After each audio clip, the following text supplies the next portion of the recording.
ಇಷ್ಟು ದಿನ ಯಾವ ವಿಷಯ ಮನೆಯಲ್ಲಿ ಗೊತ್ತಾಗಬಾರ್ದಂತ ಅಂದ್ಕೊಂಡಿದ್ವಿ, ಆ ವಿಷಯ ಎಲ್ಲ ಗೊತ್ತಾಗಿ ನಮ್ಮ ಮರ್ಯಾದೆ ಎಲ್ಲ ಹೋಯ್ತು ಇವತ್ತು. ಛೇ, ಅಷ್ಟಕ್ಕೂ ಅವರಿಬ್ಬರಿಗೂ ಈ ವಿಷಯ ಹೆಂಗೆ ಗೊತ್ತಾಯ್ತು? ನಮ್ಮಿಬ್ಬರಲ್ಲಿ ತಾನೇ ಈ ವಿಷಯ ಇರೋದು. ಅವ್ರಿಗೆ ಹೆಂಗೆ ಗೊತ್ತಾಯ್ತು ಈ ವಿಷಯ?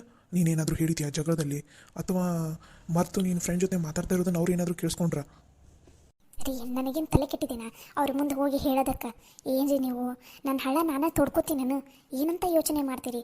ಅಷ್ಟಕ್ಕೂ ನಾನು ಹೊರಗಡೆ ನನ್ನ ಫ್ರೆಂಡ್ಸ್ ಜೊತೆ ಎಲ್ಲೂ ಮಾತಾಡೇ ಇಲ್ಲ, ಇಲ್ಲೇ ರೂಮಿಗೆ ಬಂದೆ ನನ್ನ ಫ್ರೆಂಡ್ ಜೊತೆ ಫೋನಲ್ಲಿ ಮಾತಾಡಿದ್ದೀನಿ, ಗೊತ್ತಾ? ಮತ್ತು ಈ ವಿಷಯ ಅವ್ರಿಗೆ ಹೆಂಗೆ ಗೊತ್ತಾಯ್ತು?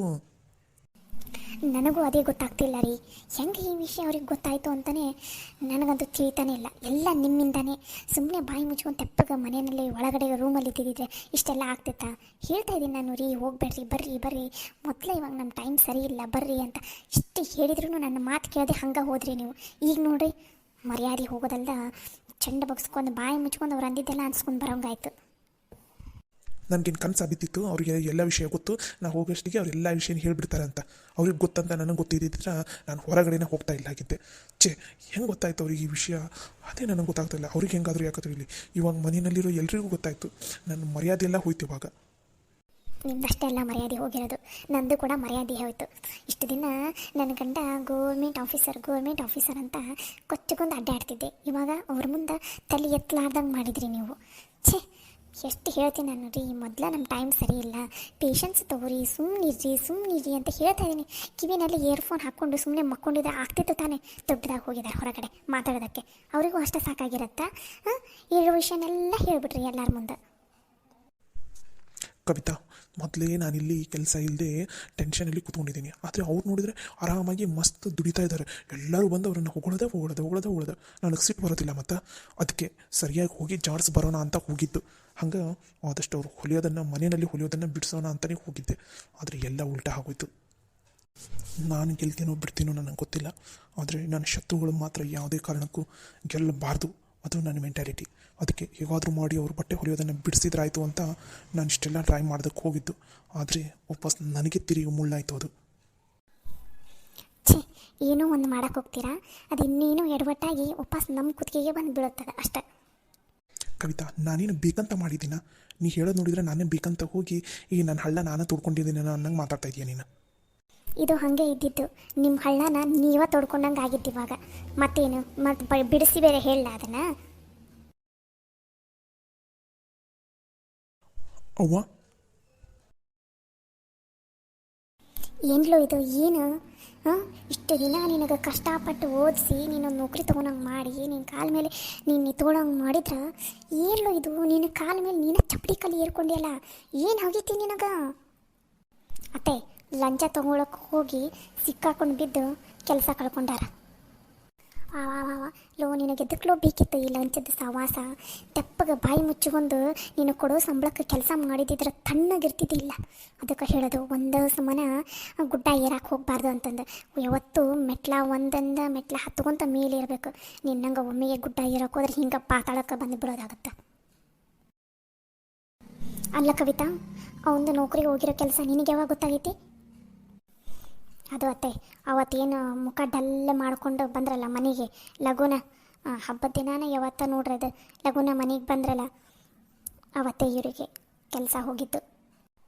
ಹಂಗಂದ್ರೆ ಈ ವಿಷಯ ನಿನಗೆ ಗೊತ್ತಿದ್ರೂ ನನ್ನ ಮುಂದೆ ಸುಳ್ಳು ಹೇಳಿದೇನ ನೀನು? ಅಲ್ಲೆಲ್ಲೋ ರಾಜು, ಅಕ್ಕಿಗಂತೂ ಬುದ್ಧಿಲ್ಲ, ಆಕೆಗಂತೂ ನನ್ನ ಮೇಲೆ ನಂಬಿಕಿಲ್ಲ. ನಿನಗರೆ ಹೇಳಕ್ಕೆ ಏನಾಗಿತ್ಲೋ? ಒಂದು ಮಾತು ನನ್ನ ಮುಂದೆ ಹೇಳಿದಿದ್ರೆ ಈ ಸುದ್ದಿನ ಹೆಂಗಾರ ಮಾಡಿ ಮುಚ್ಚಿಡೋಂಗೆ ಮಾಡಿ ಮನ್ಯಾಗ ಎಲ್ರಿಗೂ ಗೊತ್ತಾಗದೆ ಇರೋಂಗೆ ನಾನು ಏನಾರ ಮಾಡ್ತಿದ್ದೆ. ಇಲ್ಲ, ನನ್ನ ಮುಂದೆ ಎದಕ್ಕೆ ಹೇಳಿಲ್ಲ ನೀನು? ಯವ್ವ, ನಾನೇನೋ ಹೇಳ್ಬೇಕಂತನೇ ಇದ್ದೇವೆ. ಈಕೆ ಕವಿತಾನ ಬ್ಯಾಡ್ ಅಂತ ಅಂದಿದ್ದು ನಿನಗೆ ಗೊತ್ತಾದ್ರೆ ಮತ್ತು ನೀನು ಎಲ್ಲರ ಮುಂದೆ ಹೇಳ್ಬಿಡ್ತೀಯ ಏನೋ ಅಂತಂದು ಬ್ಯಾಡ್ ಅಂತಂದ್ಲು ಹೇಳಾಕ, ಅದಕ್ಕೋಸ್ಕರ ಹೇಳಿಲ್ಲ ಬಿ.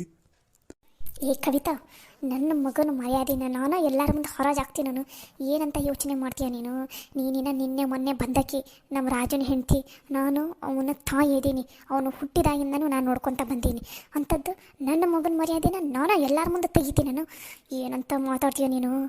ನಾನು ಇವಾಗ ಇದಕ್ಕೆ ಸುಮ್ಮನೆ ಇದೀನಂದ ಇರಲಿ ಬಿಡು ಅಂತ ಸುಮ್ಮನೆ ಇದ್ದೀನಿ. ನಿನ್ನ ಜಾಗದಾಗ ಬೇರೆ ಯಾರು ಇದ್ದಿದ್ರೆ ಇಷ್ಟೊತ್ತಿಗೆ ಮೂಲೆಯಾಗಿ ಹಾಕಿ ನಾಕೇಟು ಒದ್ದು ಮಾತಾಡ್ತಿದ್ದೆ ನಾನು. ಅತ್ತೆ, ನಿಮಗೆ ಈ ವಿಷಯ ಗೊತ್ತಾಗಿದ್ದಿದ್ರೆ ನೀವೇನು ಈ ಪ್ರಾಬ್ಲಮ್ನ ಸೊಲ್ಯೂಷನ್ ಕಂಡುಹಿಡ್ದು ಸಾಲ್ವ್ ಮಾಡಿಬಿಡ್ತಿದ್ರಾ? ಆಗತ್ತಾ ನಿಮ್ಮ ಕೈನಲ್ಲಿ ಅದನ್ನು ಮಾಡೋದಕ್ಕೆ? ಮೊದಲು ಸಮಸ್ಯೆನ ಹೇಳೋದಕ್ಕೆ ಕಲಿ, ಅದನ್ನು ಬಿಟ್ಟು ಮುಚ್ಚಿಟ್ಟು ಇನ್ನೊಬ್ಬರಿಂದ ನನಗೆ ಗೊತ್ತಾಗಂಗೆ ಮಾಡಿಯಲ್ಲ. ನನ್ನ ಹೌದು, ನಿನಗೆ ಗೊತ್ತಾಗೈತಲ್ಲ, ನೀನು ಈ ಸಮಸ್ಯೆಗೆ ಪರಿಹಾರ ಕಂಡು ಹಿಡ್ದೇನು? ಏನು ಮಾಡಿದೆ ನಿನಗೆ ಗೊತ್ತಾಗಿ? ಹಾಂ, ಏನು ಮಾಡಿದೆ ನೀನು? ಅತ್ತೆ, ನಿಮ್ಮ ಮಗನ ಕೆಲಸ ವಾಪಸ್ ಬರಬೇಕಂದ್ರೆ 25 ಲಕ್ಷ ರೂಪಾಯಿ ಕೊಡ್ಬೇಕು ಇವಾಗ ನಿಮ್ಮ ಮಗ. ಅಷ್ಟು ರೊಕ್ಕ ನಿಮ್ಮ ಹತ್ರ ಇದೆನಾ? ಕೊಡ್ತೀರಾ? ಇದ್ರೆ ಕೊಡಿ, ಇವಾಗಲೇ ಹೋಗಿ 25 ಲಕ್ಷನ ಕಟ್ಟಿ ನಿಮ್ಮ ಮಗ ಜಾಬ್ ತಗೋತಾನೆ. ಕೊಡಿ 25 ಲಕ್ಷ ರೂಪಾಯಿ. ಏನು 25 ಲಕ್ಷನಾ? ಹ್ಞೂ ಅತ್ತೆ, 25 ಲಕ್ಷನೇ. ನೀವು ಹೆಂಗೆ ಇವಾಗ ಗಾಬರಿ ಹೊಡೆದಿದ್ದೀರಲ್ಲ, ನಾನು ಈ ವಿಷಯ ಕೇಳಿ ಅಷ್ಟೇ ಗಾಬರಿ ಹೊಡೆದಿದ್ದೀನಿ. ಈ ಅಮೌಂಟನ್ನು ಹೆಂಗೆ ಹೊಂದಿಸ್ಬೇಕು ಅಂತ ನಂಗೆ ಗೊತ್ತಾಗ್ತಾ ಇಲ್ಲ ನನಗೆ. ಆ ಚಿಂತೆಯಲ್ಲಿ ನಾನಿದ್ದೀನಿ.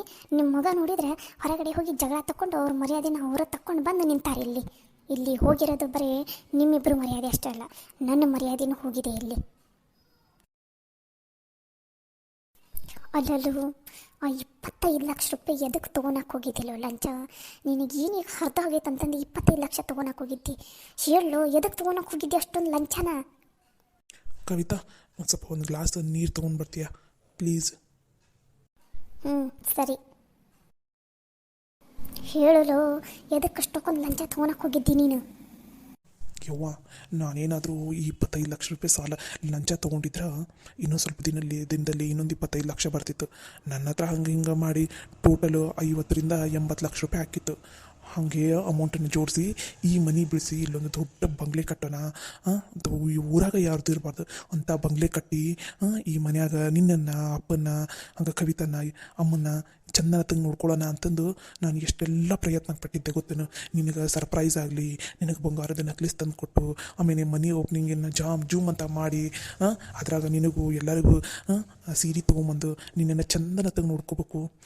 ಲಲಿತಾ, ಸವಿತಾ, ಚಂದ್ರು, ಕೃಷ್ಣನ ಮನೆಯಿಂದ ಹೊರಗಡೆ ಹಾಕಿ ನಾವಷ್ಟೇ ಈ ಮನ್ಯಾಗ ಆರಾಮಿರೋಣ ಅಂತ ಎಷ್ಟೆಲ್ಲ ಪ್ಲ್ಯಾನ್ ಹಾಕಿದ್ದೆ ಗೊತ್ತನ್ಬೇ. ಹಾಳಾದ ಅದು ಹೆಂಗೆ ಸಿಕ್ಕಾಕೊಂಡಿದ್ನೋ ಗೊತ್ತಿಲ್ಲ. ಛೇ, ನನ್ನ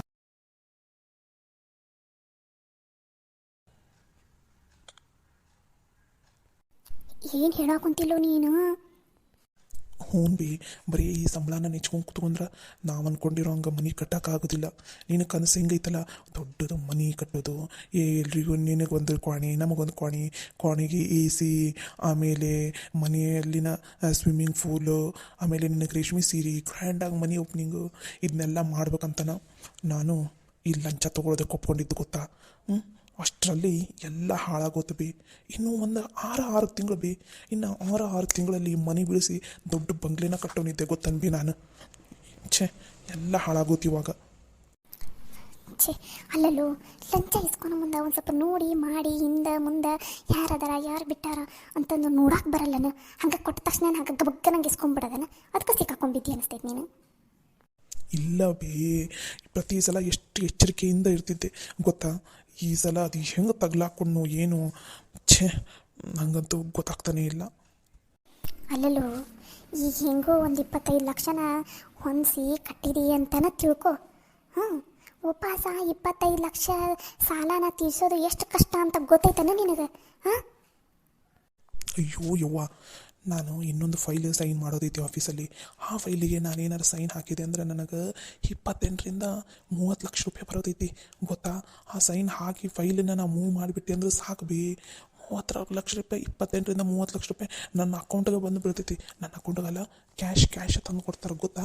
ಅದಕ್ಕೆ ಬಿ ನಾನು ಇಷ್ಟೆಲ್ಲ ಬಡ್ದಾಡಕೊಂತೀನಿ. ಈಗೇನಾರು 25 ಲಕ್ಷ ರೂಪಾಯಿ ಹೊಂದಿಸಿದೆ ಅಂದ್ರೆ ಒಂದು ವಾರದಲ್ಲಿ ನಾ ವಾಪಸ್ ಆ ರೊಕ್ಕನ ನಾನು ತೀರಿಸ್ಬಿಡ್ತೀನಿ ಬಿ, ಸಾಲನ. ಅಲ್ಲಲ್ಲೋ ರಾಜು, ಒಂದು ಸಲ ಲಂಚ ಇಸ್ಕೊಳಕ್ಕೆ ಹೋಗಿನ ಈ ನಮ್ಮನೆ ಸಿಕ್ಕಾಕೊಂಡು ಬಿದ್ದು ಈ ನಮ್ಮನೆ ಅವಸ್ಥೆ ಆಗೈತಿ. ಮತ್ತು ನೀನು ಅಮೌಂಟ್ ಜೋಡಿಸಿದ ಮೇಲೆ ಮತ್ತೆ ವಾಪಸ್ ಲಂಚ ತೊಗೊಂತೀನಲ್ಲೋ? ಯವ್ವ, ಈ ಲಲಿತಾ ಮತ್ತು ಸವಿತನ ಮುಂದೆ ಯಾವುದೋ ಕಾರಣಕ್ಕೂ ನೀನು ಸೋಲ್ಬಾರ್ದು, ನಾವು ಸೋಲ್ಬಾರ್ದು. ಅದಕ್ಕೆ ಬಿ ಅವ್ರಿಗಿಂತ ಮುಂಚೆ ನಾವು ಮನೆ ಕಟ್ಟಿ ತೋರಿಸ್ಬೇಕು ಅವರಿಗೆ. ಅದಕ್ಕೆ ಬಿ ನಂದು ಉದ್ದೇಶ ಇರೋದು. ಅದಕ್ಕೋಸ್ಕರ ಎಷ್ಟೆಲ್ಲ ಕಷ್ಟಪಡಕೊಂತೀನಿ ಗೊತ್ತನ್ಬಿ. ಹಾಳದು ಈಗ ದುಡ್ಡು ಹೊಂದಾಣಿಕೆ ಆಯ್ತಂದ್ರೆ ಚಿಂತಿನ ಇರೋಂಗಿಲ್ಲ ಗೊತ್ತನ್ಬಿ. ವಾಪಸ್ ಆ ಸಾಲ ತೀರ್ಸೋದು ನನಗೆ ದೊಡ್ಡ ಮಾತಲ್ಲನ ಅಲ್ಲ. ವಾಪಸ್ ನನ್ನ ಕೈಯಾಗ ಆ ನೌಕರಿ ಬಂದರೆ ಸಾಕು. ಮುಂದೆ ನೋಡ್ತಿರ್ಬಿ ನೀನು ಹೆಂಗೆ ದುಡಿತೀನಿ ನಾನಂತಂದು. ಮೊದಲು ಏನು ಪ್ರಾಬ್ಲಮಿಗೆ ಸೊಲ್ಯೂಷನ್ ಕಂಡುಹಿಡೀರಿ. ಮುಂದಿಂದ ಆಮೇಲೆ ಮಾತಾಡಿದ್ರಾಯ್ತು. ಅಲ್ಲ ಕವಿತಾ, ನಿನಗೆ ಬುದ್ಧಿನೇ ಇಲ್ಲನ? ಹಾಂ, ನಿಮ್ಮಪ್ಪ ನಿಮ್ಮವ್ವಗೆ ಹೇಳಿದೆ ಅಂದ್ರೆ ಈ 25 ಲಕ್ಷ ರೂಪಾಯಿ ಯಾ ಲೆಕ್ಕ ಅವರಿಗೆ ಅವ್ರ ಹತ್ರ ಇಸ್ಕೊಂಬಂದು ಬಡ ಬಡ ಇವ್ನಿಗೆ ನೌಕರಿ ವಾಪಸ್ ಕೊಡಿಸಿದೆ ಅಂದ್ರೆ ಒಂದೇ ವಾರದಾಗ ಸಾಲ ತೀರಿಸ್ತೀನಂತ ಹೇಳಾಕುಂತಿಲ್ಲ ಅಮ್ಮ. ಅಯ್ಯೋ ಅತ್ತೆ, ನಮ್ಮ ಡ್ಯಾಡಿ ಮಮ್ಮಿ ಇಬ್ಬರು ಟ್ರಿಪ್ಪಿಗೆ ಹೋಗಿದ್ದಾರೆ. ಅದೇನೋ 2 ತಿಂಗಳು ಬಿಟ್ಟು ಬರ್ತಾರಂತ. ನಮ್ಮ ಡ್ಯಾಡಿ ಮಮ್ಮಿ ಏನಾದರೂ ಇದ್ದಿದ್ದರೆ ನಾನು ಯಾಕೆ ಹಿಂಗೆ ಸುಮ್ಮನೆ ಕೂತ್ಕೋತಿದ್ದೆ. ಆಲ್ರೆಡಿ ಅಮೌಂಟ್ ಇಸ್ಕೊಂಬಂದು ಕಟ್ಟಿ ಅವ್ರ ಜಾಬನ್ನು ಅವರಿಗೆ ವಾಪಸ್ ಕೊಡಿಸ್ತಿದ್ದೆ. ಡ್ಯಾಡಿ ಮಮ್ಮಿ ಇಲ್ಲದೆ ಇರೋದಕ್ಕೆ ಇಷ್ಟೆಲ್ಲ ಪ್ರಾಬ್ಲಮ್ ಆಗ್ತಾ ಇರೋದು ನಂಗೆ. ಅಲ್ಲ ಕವಿತಾ, ನಿನ್ನ ಅಕೌಂಟ್ನಾಗೂ ದುಡ್ಡು ಐತಾನೆ ನೋಡಬೇಕಿಲ್ಲ, ಎಷ್ಟೈತಿ?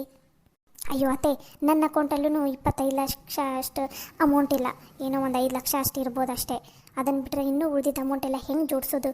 ನಮ್ಮ ಡ್ಯಾಡಿ ಮಮ್ಮಿ ಟ್ರಿಪ್ಪಿಗೆ ಹೋಗ್ತಾರಂತ ನನಗೇನಾದರೂ ಗೊತ್ತಿದ್ದಿದ್ರೆ ನಾನು ಇನ್ನೊಂದು 10 ಲಕ್ಷನಾದರೂ ಇಸ್ಕೊಂಡಿಟ್ಕೋತಿದ್ದೆ. ಅವರು ನನಗೆ ಕೇಳದೆ ಟ್ರಿಪ್ಪಿಗೆ ಹೋಗ್ಬಿಟ್ಟಾರ. ಅದಕ್ಕೆ ಇಷ್ಟೆಲ್ಲ ಪ್ರಾಬ್ಲಮ್ ಆಗ್ತಾ ಇರೋದು. ಅವ್ರ ಫ್ರೆಂಡ್ ಸರ್ಕಲಲ್ಲಿ ಎಲ್ರಿಗೂ ಕೇಳಿದ್ರು ಯಾರೂ 1 ರೂಪಾಯಿನೂ ಕೊಡ್ತಾಯಿಲ್ಲ. ನನ್ನ ಫ್ರೆಂಡ್ ಸರ್ಕಲಲ್ಲಿ 1-2 ಕೊಡ್ತೀನಿ ಅಂತ ಅಂದಿದ್ದಾರೆ. ಇವಾಗ 2 ಲಕ್ಷ ಹಂಗೆ ಏನೊಂದು ಮಾಡ್ತೀನಿ ಅಂದಾರ.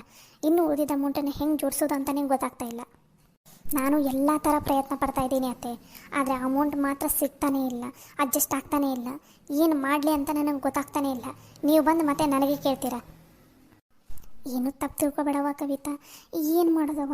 ಅವ ನೌಕರಿ ಕಳ್ಕೊಂಡಾನಲ್ಲ, ದುಃಖ ಐತಿ ನನಗೆ. ಇವ ಒಬ್ಬ ಒಂದು ಮಾಡೋಕ್ಕೋಗಿ ಇನ್ನೊಂದು ಮಾಡ್ಕೊತಾನಂತಾಗ.